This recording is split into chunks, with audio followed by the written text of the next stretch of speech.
For the last 14 years, I've worked behind the scenes in architecture and design, close to the projects, the suppliers and the decisions that actually matter once drawings turn into real buildings.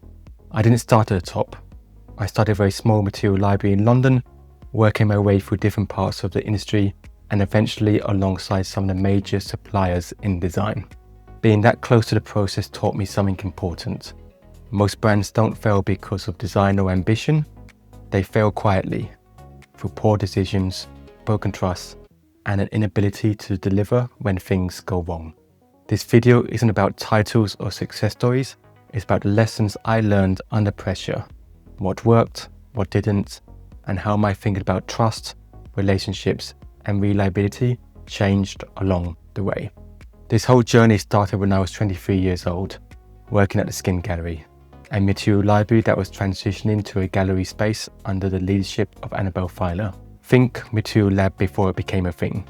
The gallery is located in Clerkenwell, where there are still hundreds of architectural design studios. Except it's an expensive area, too expensive for some building material companies who would love to have a showroom space.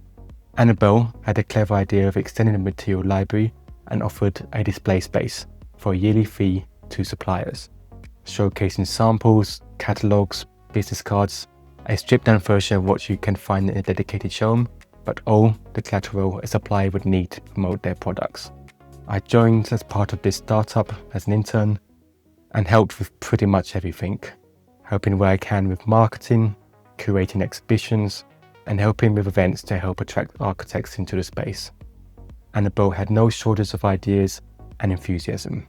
At one point, Annabelle was talking to Laminam about having a display. Mario Opazo got my contact details and reached out via Facebook. I think remembering that I am half Asian, because after a few messages that I should explore my Asian roots, we then got on a phone call and Mario told me that I should join him in China. He was looking to expand a business to distributors and wanted someone to help him find more partners. My first reaction was no way, that he got the wrong guy. I knew nothing about sales and Mel would be better served finding someone with more experience. But then he told me a pitch that I'll never forget. Well, James, if I do what you say and get someone with experience from the West, from Europe, I would have to untrain this person because business is so different in China and then build them up from the scratch in this new way. So I'd rather cut that underlying part and start from scratch straight away with you. He was reframing business not as a set of data, but as a lived experience. And for me, rewind a year or two back, I had lived and studied in America, and this fundamentally changed me as a person, with a goal of aiming big in life. I had seen how a change of environment can lead to big jumps in personal growth, and Mario offered me an opportunity I couldn't say no to, no matter how scary. And that leads us to the first lesson. You have not because you try not. The fear of failure can hold you back, but for me, the biggest fear is always, what if I didn't try? If you want to achieve things in life, whether it's your career or simply saying hello to that girl or guy you fancy, you are always going to face uncomfortable situations. You have to somehow get over it, because if you don't, nothing will change and you go nowhere. Not soon after arriving in China, I had my first obstacle to overcome. Customs were holding up an order, ceramic slabs for a facade, and threatened to return it back to Italy or destroy it on site. Both not really good options when it comes to completing a project. Now let me get into some detail. China is very strict on what can be exported into its country versus what they produce for the rest of the world. And when it comes to ceramic slabs, they measure radioactive levels. I want to make this very clear. Any natural stone, which is the foundation of ceramic, will have traces of radiation. These levels are insignificant and won't cause any harm, but it's there, and it just happens that there's more traces of it in white ceramics, which made up this order. So I went to customs, bringing a translator with me, and someone managed to blag my way through the situation and get the order released. I get a pat on my back from Mario for a job well done, but I warned him I don't think we'll see the end of this. And unfortunately, I was correct. Head office received a letter from Beijing government demanding a meeting with those in charge of export certificates, CCC, in order to judge us. We were looking at a 6-month to a 2-year ban. I remember this train journey like it was yesterday. 5 hours from Shanghai to Beijing, and I was shitting myself with the stress and pressure. And to top it off, the CEO of Laminam gives me a phone call and warns me, James, be aggressive, don't let this happen. Then about an hour before I arrived in Beijing, I was having this weird nervous laughter, almost like spasms. I thought what crazy scenarios was, and how stupid that I, someone with no experience at this level of pressure, was now responsible for whether Laminam can continue to operate in such an important market. The next morning I was still thinking about being aggressive. I jumped up and down the spot, pretending I was Rocky or something, throwing a few air punches to get the blood pumping. Now, I don't know what came over me, but as soon as the door opened and I met Mr. Shen, I could see that he wasn't happy to be there. He also wasn't looking forward to this meeting, where he was expecting a fight. After the introductions, I decided on the spot to ignore the CEO and go in with this idea. Mr. Shen, we fucked up. I need your help to fix things in the factory. I understand that after this meeting you are going to discuss with your committee what you're going to do with us. Now, I'd rather you not ban us. But if you do, just a little. No, little. With that move, I had diffused any tension, so much so that Mr. Sen took me out to Peking duck lunch, and a few days later notifying us of a 3-month ban, which was the result. It takes nearly 2 months for a product to be manufactured and then shipped by sea to China, and there weren't any immediate orders that I was expecting. I could have so easily have just followed the CEO's instructions and say the aggressive play didn't work. But the night before, I was already thinking of all the things I could say, all the scenarios, and none of them would have worked. And that's lesson number 3. It's better to be brave and admit fault to get the solution faster instead of escalating a problem through conflict. I think it's better not to fear looking stupid and instead work towards collaboration and get projects over the line. I have a question for you, a kind of a chicken or the egg scenario. What comes first, the relationship or the deal? Many people from the industry, from salespeople to designers, believe that relationships have to come before the sale. But in my experience, it's a sale that builds the relationship. In China, no deal could be done without drinking alcohol. And one of the few pieces of advice I got from Mario, who actually gave me a lot of freedom in my role, was to build relationships with Chinese clients, become their friends, and then talk business. So I did exactly that. Now I won't go into it, but let's say I was young, easily incorrigible when it came to alcohol, and it got so bad that I came to a breaking point. I had to find another way to do business. So from then on, I decided to go into my pitch first and be upfront about the deal. Whenever a distributor got in touch, inviting them to meet me to do business, I would send them out an email laying out our conditions. And I made it clear that I'm open to negotiation, but if we are far away from each other, there's no point to meet. The number of meetings I had took a nosedive, but then I got an email from Mr. Dai in Nanjing. I told him the setup, and he still agreed to see me. And best of all, he didn't drink.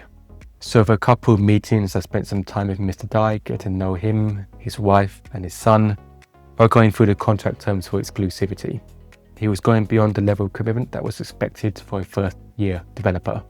So much so that I even asked Mr. Dai if he actually wanted to go through with the sale, to which he simply answered, I want to show that I'm a strong partner for Laminam to hopefully get better terms in the future. I warned him that I couldn't promise him that, but he was convinced. Signed the contract and became one of the strongest distributors for the company while I was there. And this is lesson number 4. Watch what people do, not what they say. The first set of clients wanted to be friends, but it turns out they only did that to try and get discounts from me as a friend. Mr. Dai was the complete opposite, and he did exactly what he said he would, focus instead of the agreement, and from there, we built a wonderful relationship to which we still maintain to this day. Over the years, I've seen many examples of developers reaching out, asking for good deals with the promise of extra work and projects. And although I can't 100% say that it doesn't work, because I never took that approach or never agreed to it, I have seen other people around me agree to discounting and regret it because it eventually never worked out. And trust me, I thought very long about the topic of relationship versus the sale. But the best way I can explain my ideas is to take both to the extreme. On the one side, you can focus on the sale, pitch first, find out if there's potential way to do business, and if the answer is yes, get the deal, work on repeat projects, and have fun moments along the way. Or you can focus instead of having the very best relationship. And well, let me ask you this, would you sell to your mum? Because if you're anything like me, you'd never want to be that person in your family who's trying to pitch their product or service all the time. And if you're going with a frame that I have to make friends with this person, then you might miss out on opportunities that is given to someone else who pitches faster and clearer. What has always worked for me was to be straightforward, pitch first, and then build relationships second. After 18 months, full of up and downs, Mario and I resigned from Laminam. I never know exactly what happened, but the CEO wanted to restructure the China business and asked us both to return back to Italy, which I couldn't see myself doing. Looking back, however, I believe it was a matter of cost and return of investment. Between two people, I don't think we had bought enough business, and it was an expensive way to acquire customers, going around China with flights and hotels. And looking back, I was lost. I somehow found myself in a career that I didn't ask for, with an opportunity that fell in my lap. But what did I really want to do? Well, I had a bright idea of being an artist. I'm not mad. I'm actually a very, very good painter and close to the photorealistic style in paintings. I just thought to myself, well, I'm good at the sales thing and I'm good at art. Why don't I just sell my art to clients and avoid a 50% commission you have to give the galleries in that partnership? The fact I'm speaking to you about this today means it was a total fail. Except it wasn't a quick failure, but one that lasted over a couple of years. And a few minor group exhibitions, nothing really to talk about, but it kept me engaged enough to continue. But over that time, I was gradually getting low in confidence to the point of numbness from the near isolation. And that's lesson number 4. Don't stop getting clients. I found art to be so personal, and I overlooked the importance of having a gallery partner to sing the artist's praises. The best way to get clients is to find partners. For suppliers, especially those in interiors, their partners and route to projects is of course through interior designers. Designers, their best bet is to partner with architects, and for architects, developers. Always look for clients, build your pipeline even if things are busy. After returning to London, I looked for a job back in architecture and design, and through a recruiter I was introduced to Digby and Anchor Summerhill of Minotti London. I think they respected my success in China, and for me it was important that I learned the luxury side of the industry. At the time I didn't really know that much about getting clients, but I wanted to learn how to turn a stranger into a customer. So I asked Digby, how does the sales team get designers to specify Minotti, apart from the showroom visits? He said emails, which I thought would be easily ignored, and door knocking, which I felt would be too much time for a low result. Then I came across Grant Cardone on the internet and his course on cold calling. It was, and I still think is, an unorthodox way of getting designer clients. But I had a feeling it would work. 1, phone calls won't be easily ignored as easily as email. 2, I can probably do 10, 20 phone conversations in the same time that I'll try to visit a studio and door knock with a catalogue. That's even if you're lucky and the designer wasn't on site or in a meeting. And yes, I had complaints. Imagine learning something new from an overly enthusiastic sales trainer and following his instructions exactly as he wrote it. I was trying to reach designers 4 times a day just to introduce Minotti. And I remember even hiding downstairs away from the rest of the sales team so they couldn't hear my mistakes. But then suddenly, after dialing it down, I was booking meetings and presentations with ease. So much so that I transitioned from an account manager to a business developer, setting up meetings for the rest of the sales team, with hard-to-reach studios such as GA Design and project managers at Peninsula and Hilton hotels, all with nothing more than a phone. Lesson number 5, become an outsider to win. The strength of cold calling is not because it's brave or direct. It's because it's radically different from what other salespeople were doing in the industry. If I'd copy the norm, then I'd be exactly what everyone else is doing, getting average results. If you want to be exceptional in what you do, then you must be willing to do what others aren't, and be the exception. After a while, I wanted the challenge of doing a full scope of sales, rather than just setting the meetings for others. I wanted to see if my direct approach would work full circle. And I get why the Summerhills didn't want me selling furniture. I mean, I was bad. I would point to a sofa and say, that's 20k, 40k, the same as my art. I never want to put my words in the designer's mouth on how beautiful something is. Designers are more than capable of judging by themselves. So the Summerhills and I parted ways, but we continued to stay in touch. I had 2 offers, One from Total, a luxury toilet brand, which I think I would have actually killed. Imagine me calling you to talk about toilets. But in the end, I settled on Visual Comfort, an American lighting brand that shared my belief about proactive selling and not waiting for customers to come to you in the showroom. It's here that I've got to say thanks to Matt McGarity in taking a chance on me. Without knowing at the time, he was effectively testing 2 salespeople for the same role. I was hired as an account manager and there was a more experienced senior business developer. We both joined as freelancers in early 2020 before the opening of the Chelsea showroom, and we all know what happened next: lockdown and COVID. Straight away, I knew they were going to get rid of one of us. On freelance contracts, Visual Comfort didn't owe us anything, and with this showroom open delayed for God knows how long, and whole industries being closed off, it would be silly to have 2 salespeople in the market that was not active. I had to make it as difficult as possible for them to get rid of me. In the most challenging of times, I had to take my cold calling skills to another level. I ignored what I couldn't do, have meetings, and it would be stupid of me to go in with expectations of a sale. So I decided to ignore the stress and go in with humour and be remembered with positivity. This is James from Visual Comfort doing a suicidal cold call. How are you doing? It was my skills versus the business developer's experience and network. And after a month's work, I had made numerous client interactions, built a pipeline, plus a sale of a pair of table lamps. While the business developer had difficulty going only after the client she knew, one email at a time. Lesson number 6. Experience doesn't matter. It's better to have the right attitude and be adaptable. All the moments I've described so far doesn't belong in textbooks. I mean, who could teach you how to launch a brand in lockdown, or to ignore the CEO's advice on the spot to avoid government bans? When looking for your next hire or someone to work with, try to look beyond their CV and try to judge their personality. I believe all the technical aspects of design and business can always be taught. I would then spend 5 years at Visual Comfort, and looking back, my aim was to become dependable. Dependable not only for delivering results for my team, but becoming dependable for my clients and not letting anyone down. The way I see it, whenever a designer decides to work with me, I have always felt they have entered my world. It was my responsibility to make sure that they were looked after in that world.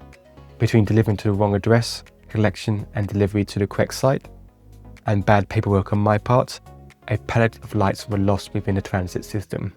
With the help of my team, I somehow managed to source a new batch of lights delivered on time for a project in Hampstead, all with taking on a lot of stress while making sure the designer didn't have to do any extra work to clean up my mess. I would go to project sites and help clean marks on metal finishes so that designers didn't have to purchase extra lights because they accidentally threw away the packaging, or I'd be in site to help push through product issues with customer support rather than going through the lengthy back and forth process of asking designers for proof by email.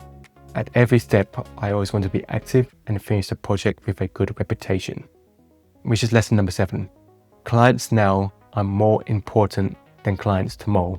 Yes, keep the business going and getting new projects, but you have to be willing to stop what you're doing in a moment for the projects that you're delivering. We only have one name and one reputation. Don't ruin it. Having worked on some huge projects, including Four Seasons Qatar, Mr. C Dubai and St John's Wood development, I was in talks with Digby Summerhill Minotti to return not as a salesperson, but as a business partner. Anker and Digby always had a lot of belief in me, and I always felt that I would one day run a business. They wanted to invest in me, and we talked about what we could do in the lighting industry. We both had many ideas, but it was clear that we both wanted to develop the lighting brand in the same way the Summerhills did. For me, Digby introduced me to Brocus, and it was so different from anything I've seen in lighting. I had never visited production of Visual Comforts in China, but in Czech Republic, Brocus was doing amazing things. The handmade, rich, consistent quality of the glass lighting. I mean, think of all the glass pieces around you. This table lamp in one piece. People made these things, not machines. The unique collections has earned international awards and recognition, and a family business that cared about sustainability. And not just talk, but with life cycle assessments and environmental product declarations. I was going through a creative philosophy shift. I wanted to move away from the stock production model to lighting that was handled with care. The appreciation of craftsmanship comes from my own dedication in painting, and I believed I could take the skills that I learned in mass production sales to help the Rebel family preserve Bohemian glassmaking. For the last couple of months, I've been promoting brokers to London design studios, working on a handful of projects. And the most important thing I've learned is how sustainability equals quality. Every designer knows there are a lot of things that can go wrong in lighting, from poor finishing of the metalwork, failure in LEDs, to lead time delays.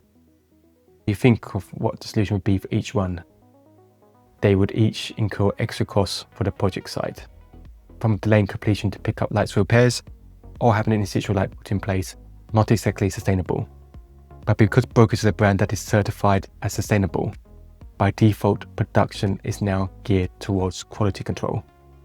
This means parts that are made locally, not coming from China, and a quality control process with checks at the point of glass blowing, all the way to final inspection of the light with photographs prior to shipping.